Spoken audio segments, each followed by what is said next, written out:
Thrilled to be back with Stephen Weiner at Menlo College. Stephen, how are you? Weiner. Weiner, I am so sorry. That's okay. I can't mispronounce your last name, so I can't return the favor. It's very, It's very very, good to see you, Mike. it's great to see you too, and I appreciate you coming back for a second piece. I thought our first conversation was we covered so much ground, and I think in the span of 40 minutes, it's tricky sometimes to really sort of go deep on um, complexities around business model and positioning and all those pieces. So I thought we did a really good job of sort of covering the broader landscape, but Mm, I thought it'd be really fun to dive in and go a little bit deeper. I think you've built some great brand pillars at Menlo. I think you've figured out positioning and or working to really sort of figuring out positioning partnerships and all these other aspects in such a crowded space. Um, but really sort of curious from your perspective, you're in this like crazy crowded and noisy ecosystem of Silicon Valley. How do you think about differentiation and signaling to the right student that you've got a product, you've got a service that is really sort of unique and valuable? How do you message that to the right people in such a noisy ecosystem?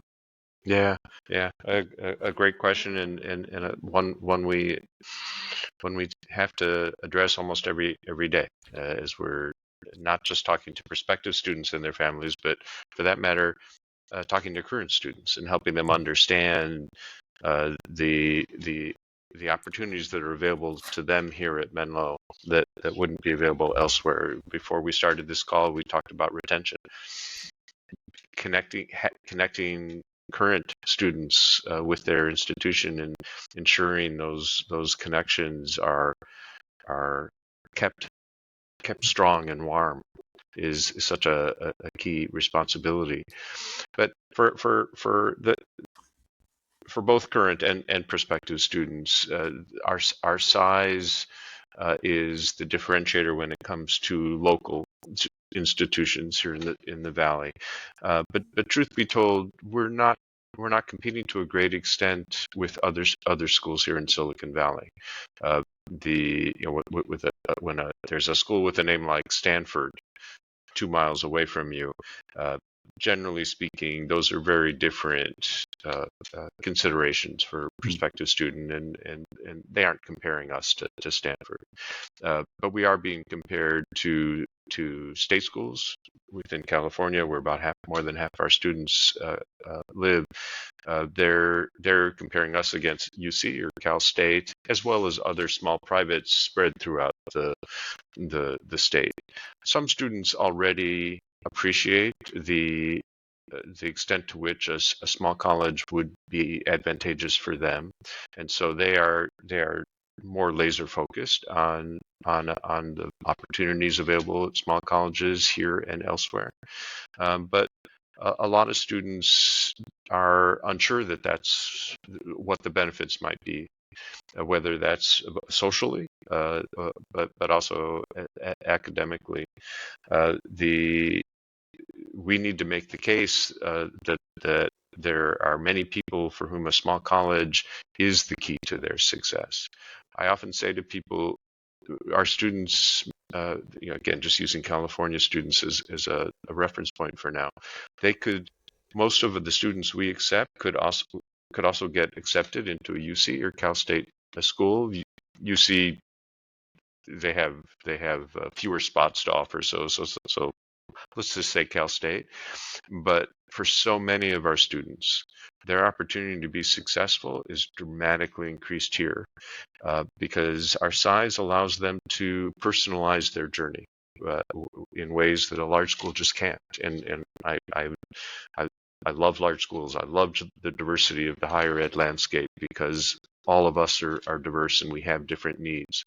Our students tend to benefit in unique ways from the extent to which we're able to personalize their higher ed journey, and it's both with respect to how we accommodate what might be their unique learning needs, but also how we are able to help them understand their their ability to be successful, what their tap into their own potential in ways that, again, a larger school would struggle. Some larger schools do it better than others, but I'd say a fair generalization is it's much more difficult for a large school to do that. Now, we also talked about how we differentiate ourselves now in the larger market, and that's where our Silicon Valley connection becomes so key, and our internship is so key to that. The opportunities for people who choose to go directly into the workforce immediately upon graduation are great here versus most schools, and that's where our internship and our connections to Silicon Valley really become key pieces of the puzzle. I love that answer, and so many great things. I think that small is a competitive advantage. I also like how you alluded to. I think that's not enough, right? That the differentiator being in Silicon Valley and having such a unique value proposition in such a unique place really sort of like layers on different levels of value and intersects with the small, intimate nature that you're sort of offering to just create a sort of more compelling value proposition. And last time, we talked about some other sort of unique aspects too that I think just add a unique thread to that. How do you think about this? So a thing that we sort of hear consistently, right? And just, not surprising across the spectrum, just finances just being such a really tricky thing, for everybody to manage. And there's a lot when it comes to sort of operating a small college. Economies of scale aren't exactly in your favor as compared to larger schools. You still have to pay fairly high for vendors and different sort of pieces. So like your costs are just sort of relatively high. You all have done such a great job of, I think, building that donor support and getting the sort of revenue from donors to sort of like augment that operating budget, support endowment, and some other pieces. But how do you think about that tricky balance between you want to be not overly reliant on your donors, but at the same time, have philanthropic goals that sort of supporting your student needs? How do you balance that with tuition revenue to make your operating budget work? Yeah. I wish I had a really wonderful, succinct answer that pointed to our distinction. In truth, that's a struggle each and every day at a place like this. It also now come back to messaging and how we attract. Tuition's an interesting element in the puzzle. Our stated tuition is high. It's in the ballpark for small private institutions, but compared to a state school, it looks to be an impossible climb for so many students. But for those students who benefit from the guidance of the college counselor or are prepared to go beyond what the list price may be on the website, they quickly understand that small colleges like ours provide a lot of financial support to make it possible. Every year, there are a few small institutions like ours that attempt to break out of the tuition model that has been so broadly embraced. And instead of offering a very high tuition and very high aid to make it financially feasible, they try and bring both down. It's a interesting phenomenon. There aren't many examples where that has been successful. First of all, it requires quite an investment to even go down that path, because the messaging that you need to provide both prospective and current members of the community to help them understand what that change in tuition and aid means is a significant investment. But we also have a phenomenon that back ancient days when I was in business school, was coined the JCPenney effect. And if long before you came along, Mike, JCPenney decided, hey, we're getting out of the sales business. We're gonna lower our prices and never have sales. And what happened? Their revenue plummeted because we all like a deal. And so what A and B, we tend to attach value to price. So people saw JCPenney's prices as low, they assumed the quality was low, and they didn't have the opportunity for a sale. There's some of that plays with higher ed.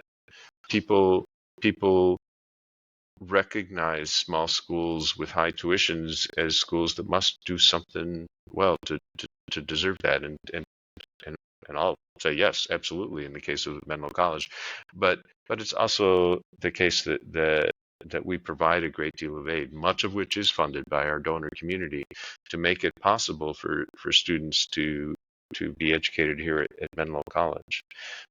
And while it'd be intriguing to think about an approach that would bring our tuition way down, our aid way down.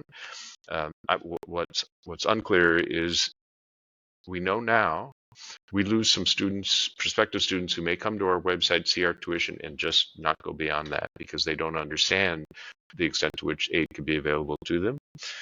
But based on what I've understood about the experience with other schools elsewhere, we also might lose students in this new scenario where our tuition is way down because they would look at us and say, they can't be that good a school if their tuition is half of fill in the blank other school that they may be taking into account. But it is also the case that our cost base is very high. Even if we existed in the middle of nowhere in this country in rural setting, costs for education are high.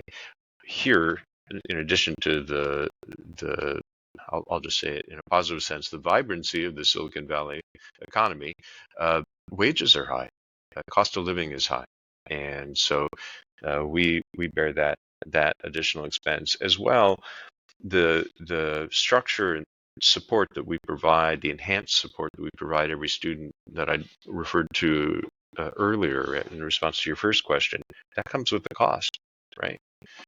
We dedicate a number of people on this campus for that purpose, to ensure that we don't lose track of each student's progress, but also each student's challenges, and then figure out how we devise support to address the challenges they may face. But the other aspect of your question, the engagement of the donor community and keeping that balance, well, first of all, it's far more than tuition. We drive a significant amount of student revenue by virtue of providing housing to our students on campus, and that's an important piece of it. We also monetize other aspects of our business enterprise that may seem not directly related to our core mission, which is this broad category that we call camps and conferences. It's basically rental activity. How do we, particularly in the summer when our facilities are underused, how do we monetize that by engaging members of the community, broadly defined, because we get people from all over the world to come here to take advantage of our location in the heart of Silicon Valley, sometimes for educational purposes that we play a role in providing, and sometimes we're just a landlord, and it's a program that a third party is hosting. Very often, it's a youth sports camp, which we pursue both for the revenue generation, but also because it's a way of brand exposure and potentially identifying talent we may want to recruit at some point in time. But if we didn't and we talked about this during our first conversation, if we didn't have engaged donors who believed in our mission, who believed that it's incredibly important to provide the kind of hands-on support to our students and providing our students with access to Silicon Valley. If we didn't have those donors, we'd be closing shop.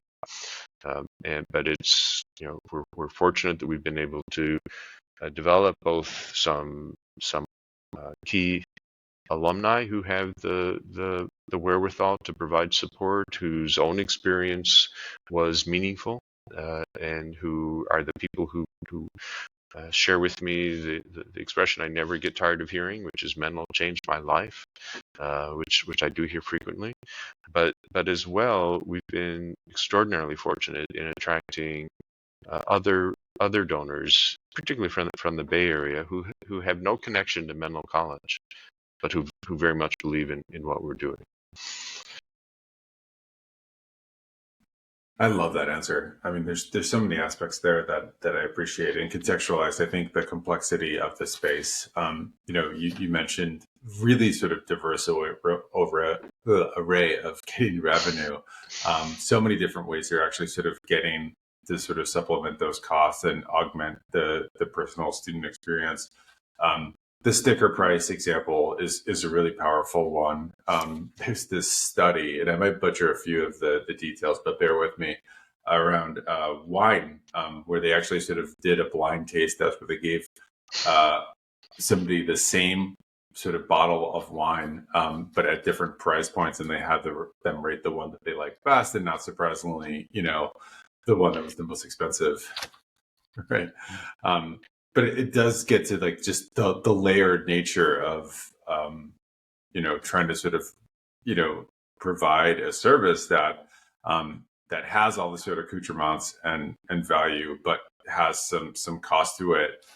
Maybe a follow up to that, like if you're projecting 5-10 years out, like if you could optimize like the number of students you have compared to now, versus sort of overhead costs, right? Like, is there an optimum there, right? Like, for instance, if you could shift, like if you could, somehow get less people on campus, or like, is it scaling the number of students? Is it sort of like reducing overhead over a longer period of time? Like, what's that optimum balance look like from a sort of dollars in, dollars out perspective? Yeah, so I can't translate it to specific dollars, but the big picture answer is yes and yes. We just to keep our doors open, our lights on, is a significant part of our fixed expense base. The more people we have to spread it across, the more sustainable a financial model we have. So for us, as we move forward, as we look out over 5 years, our challenge is figuring out how to be smarter about our delivery, how to take advantage of new technologies, how to selectively outsource, all with a view towards either maintaining or enhancing the extent to which we provide support, not just to our students, even though that's our core mission, but also our faculty and staff. But at the same time, there is an opportunity for I'll call it organic growth. I don't see us growing by leaps and bounds, and I don't think I would want to. Coming back to our first exchange, our size is one of our assets, and I want to be careful about the growth, that we don't lose that, and we don't lose the opportunity to differentiate ourselves in the market. But at our high point, prior to the pandemic, we were just under 900 students, and that seemed to be a number that we could continue to support in the way that I think is our expression of real value add. And my guess is that could be pushed somewhat more. So what's the right number? Is it 1,000? Is it 1,100? I don't know, but it's somewhere north of 900, I believe. And as we penciled out the finances, even without achieving the efficiencies that I said are nonetheless essential, the financial health and thus sustainability of the college is much stronger when we start to get north of 900 in the number of students. The problem with looking out none of us owns a clear crystal ball, right? They're all cracked and cloudy. That's what all of us are struggling with, and there will be new demands, new services, perhaps new government reporting. See what's happening with the government. That's hot topic at the moment. That may in a sense counter every efficiency, every new technology opportunity that we embrace in order to reduce our overhead costs. But the hope is that we can continue to navigate those as successfully as we have, frankly, for almost 100 years now. Yeah. So that knowing that there are almost 100 years that we've traveled successfully, and I think have improved, if not year to year, surely, at this point in time compared to 5 years ago, 10 years ago, 20 years ago, this is a much stronger and vibrant institution than it was when I first encountered. And I'm not patting myself on the back. That's a community effort. And I expect that trend will continue.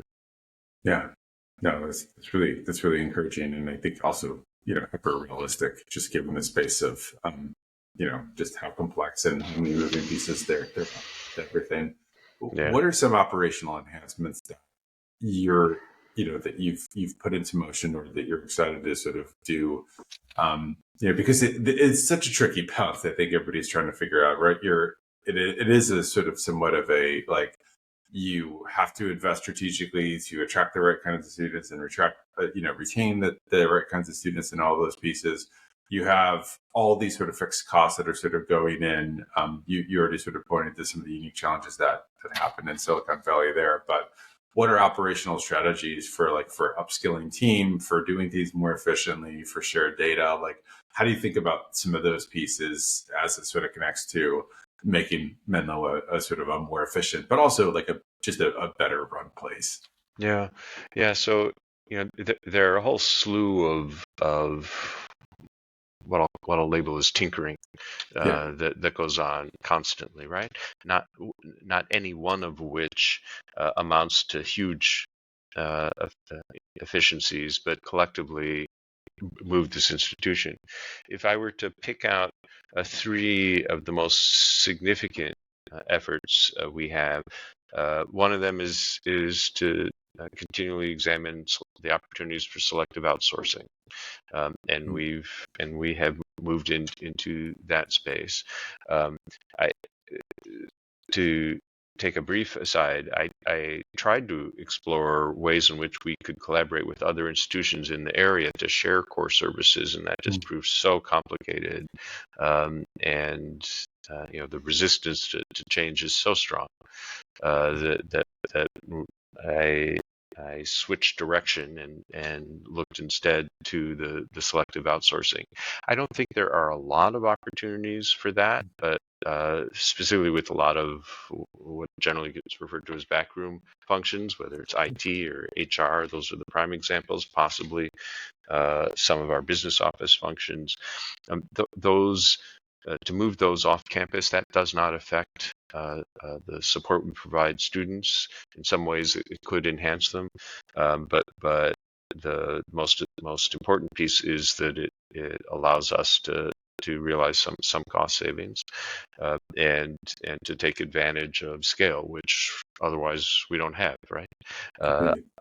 IT was our first significant outsourcing, and we pursued that in no small part because of the demands for IT security knowledge that just kept skyrocketing as the world became more and more, the world of IT became more and more complex, and we realized we couldn't pretend to hold on to that knowledge here, or build that knowledge here. That's where our size works against us, but that's where outsourcing becomes an opportunity. Another area that I think is helping us achieve efficiencies, even though up front it's hard to see where the savings are, but it is in standardizing the ways in which we collect data across this institution and share data, because if you if you aren't providing the means to understand the ways in which we are being successful and the ways we're not being as successful as we need to be, and allowing everybody to speak the same language, have the same reference, then we're missing out, and that's where our internal institutional research function it becomes so important, and providing a dashboard for everyone to share access to common data is so important. The third piece is a journey, and perhaps not a typical response for schools.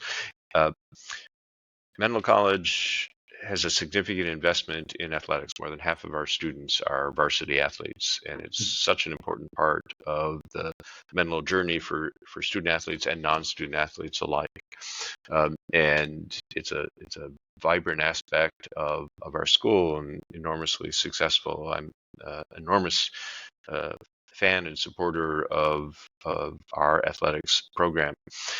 We are challenged, though, with the expense of maintaining it. And one of the expenses we are, I'll just say eager, I was going to say desperate, but eager to control is travel.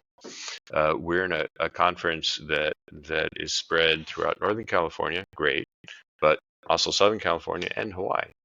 And we made a move. We had been part of NAIA. We went to NCAA, but no small part that we made that move because there were so few NAIA schools to compete against here in Northern California, and so our travel obligation was so great.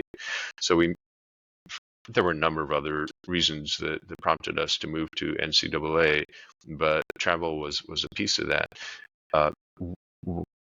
We haven't, though, as a conference, found ways to leverage the geographic distribution of our schools to the full advantage. And I'm hopeful that our conference will move further to have more what I refer to as pod scheduling, so that more and more of our athletic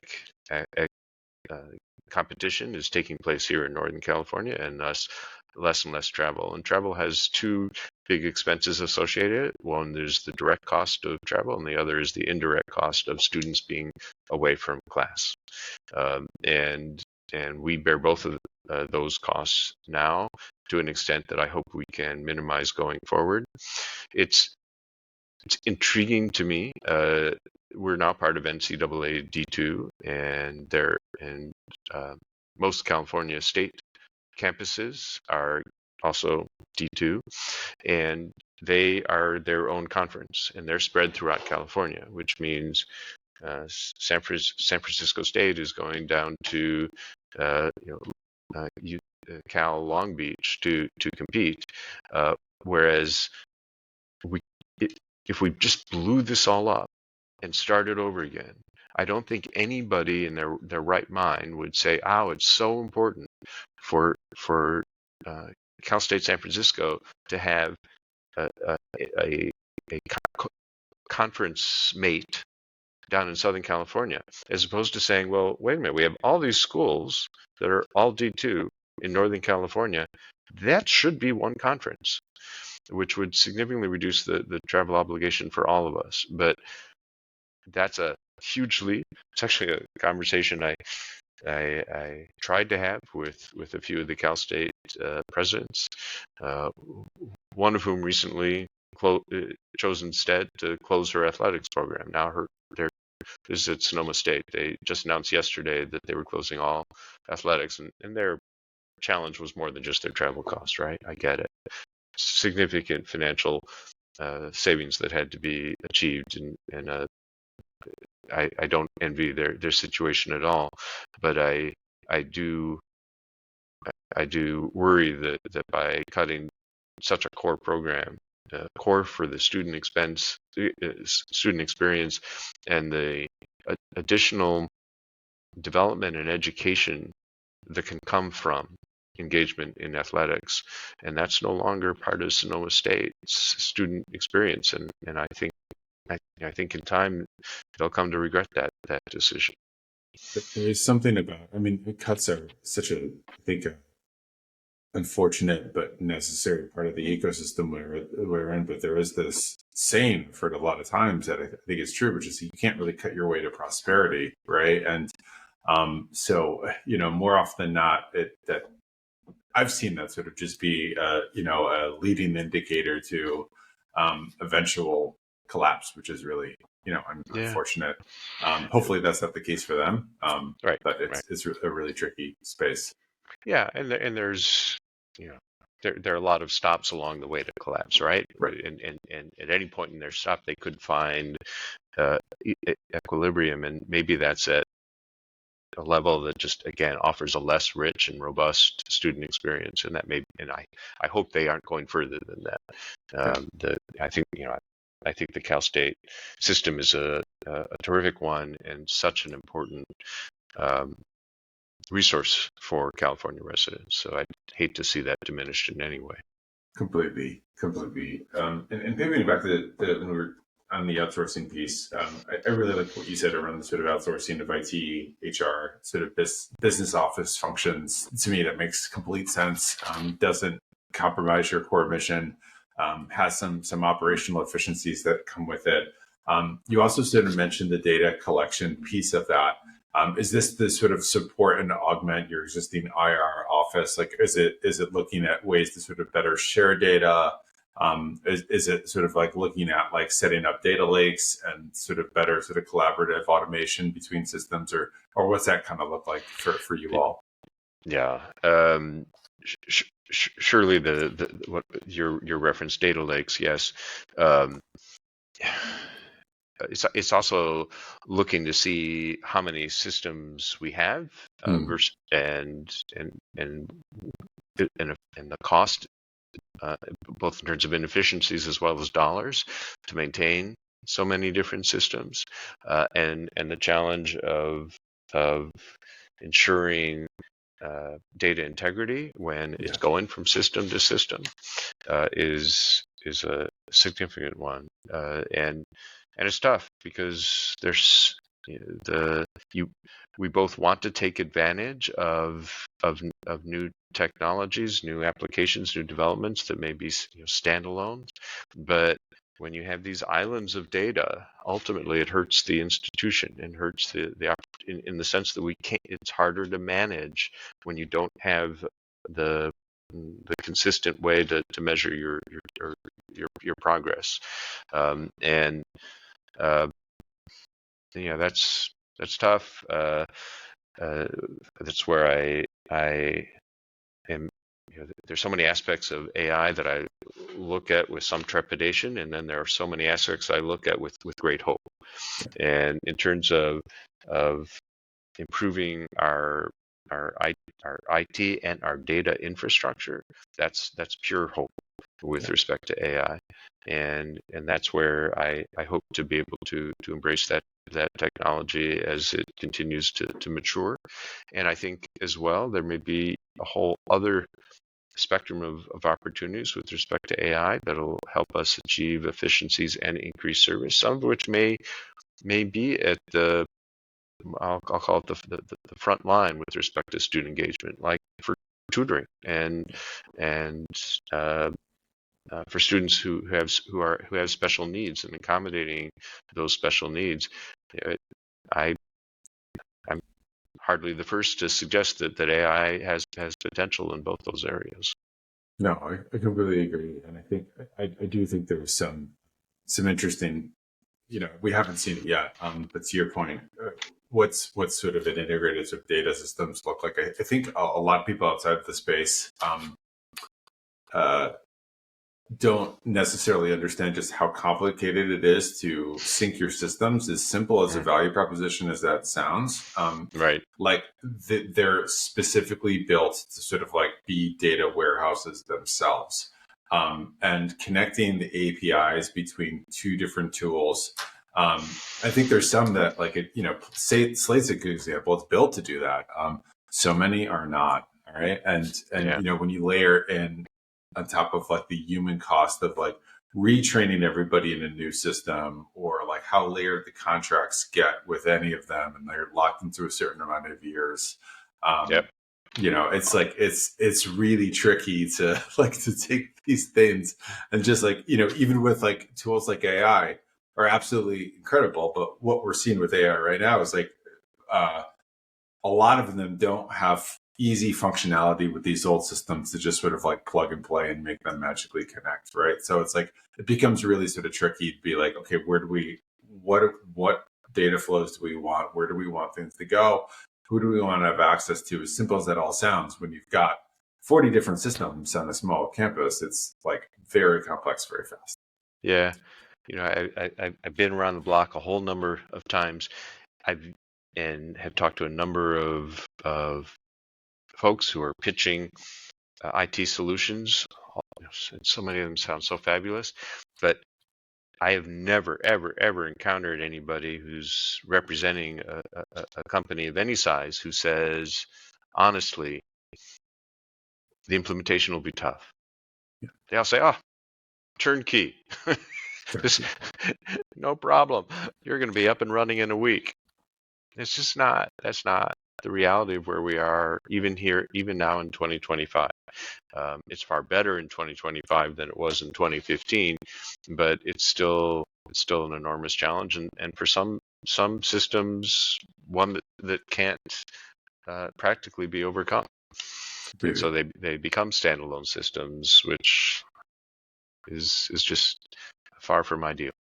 Yeah. Well, and like good technology, like in my opinion, it looks at the human processes first that sort of underpin how the functionality of it works, right? Like you want it to sort of blend with how people are sort of like doing the existing work, and how they're thinking on it. And very, very few systems that you're going to sort of onboard at an enterprise level are actually going to do that, right? So it's like there's Yeah, a lot of retraining, a lot of sort of other pieces that sort of go with that, which I think make it super, super complicated. Which kind of brings me to another question. You had some like really good insights before on competitive differentiators for staff, and how you were leveraging things like housing, and benefits that you could sort of offer, sort of being uniquely positioned in the valley for existing staff. Can you talk a little bit more on like how you think about talent retention, upskilling, and some of those kind of pieces, and how you're able to sort of like leverage the ecosystem you have around you to that end? sure. Uh, I think that's another way in which size plays to our advantage for most of the people we're hiring. Uh, Whatever your role here, whether you're in the classroom, whether you're in the payroll office, whether you're a member of the facilities, you're engaging with students on a campus like this. So the reminder of why we're here, why we're doing what we're doing, is constant. And for the right candidate, that's an incredible um, bonus in a sense, lure, because if we're recruiting someone for let's say since I mentioned it, payroll office, and we're looking at somebody at a much larger institution, they won't have engaged with students there typically, whereas here we all do. We all do very directly, and whether it's just because we all eat lunch together, and there's only one one facility on campus that serves lunch, uh, uh, or just because of the way in which our students very quickly come to expect that they will have access to faculty and staff alike, and will very often look to the person who may not be typically the one would expect a student would look to as a mentor, as a guider, or as a guide, or just somebody to help them think through whatever personal issue they may be grappling with. Um, so that's a clear differentiator. I think the other aspect in terms of recruiting is to um, basically apply the same. I don't want to I'll use this word and then immediately regret it. The way in which I sell or pitch Menlo to donors and talk about the extent to which we open our doors so broadly, and to the extent to which we're educating students whose forebears did not have access to higher education in large part. And that's reflected in both the percent of first-generation students that we serve, as well as our dual status as both a Hispanic serving institution and as an Anapisi serving institution, Asian American and Native American Pacific Islander serving institution. Those speak to the extent to which we have successfully opened our doors and broadened our reach to bring together a truly distinctive, if not absolute unique, student population that represent just every walk of life. We have a significant number of international students. We have 48 countries represented on our small campus, 20 states in the U.S. represented on our small campus, and again, these dual minority serving institutions plus first gen, you put that all together, and we're all encountering people who don't represent typically the people we've encountered in our lives, because we all live in social silos, or most of us live in social silos, and I firmly believe that all of us become richer when we're navigating. Sounds like it's more of a challenge, but when we have the opportunity to engage with people whose backgrounds are so different from ours. And I started down this path in response to your question about how do we recruit staff. Well, we sell them on that's an opportunity for their lives to become richer. And when I'm engaged in that recruitment, I can speak to it from personal experience. I have been at Menlo for more than 12 years and feel incredibly enriched by the opportunity I've had to engage with people from so many different walks of life, and understand their perspectives a little bit more, and to also appreciate the opportunities that we're providing by virtue of being an institution that, again, opens its doors broadly and yet provides such strong support to enable success. Yeah, I love that answer, and just I think it speaks to the sort of richness and diversity and all the different sort of unique things that you get about sort of working in that kind of an environment, and how sort of uniquely and interconnected, enriching it is for everybody that's there, not just students, but you as an administrator. There's a dual value that's happening. That's maybe. Oh, sorry. Yeah, sorry. I've heard it from parents. Parents have said to me, every year there's at least one who said, I didn't anticipate this coming in, but one of the ways in which my child has grown has been because they are, whether it's their roommate, their classmates, their teammates, they are engaging with people who are helping them think differently than they used to think. And that's, that, as I say, that allows us to grow, no matter our age, allows us to grow as individuals.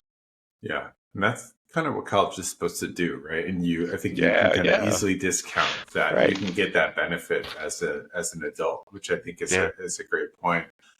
Connecting back to something we really sort of spoke on earlier in the conversation, maybe this would be a fun place to wrap.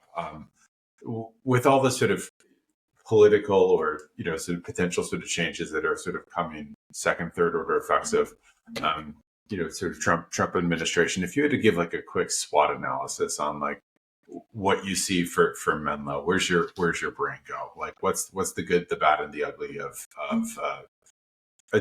transition? Because I do see some sort of ambivalence and just sort of different pieces in the water here for folks, but I'm curious on what's your read on that. And just to be sure, your question is, as I anticipate what might be coming from Washington, what's our position, and where's the opportunity and where's the threat? Yeah, exactly. Yeah. Okay.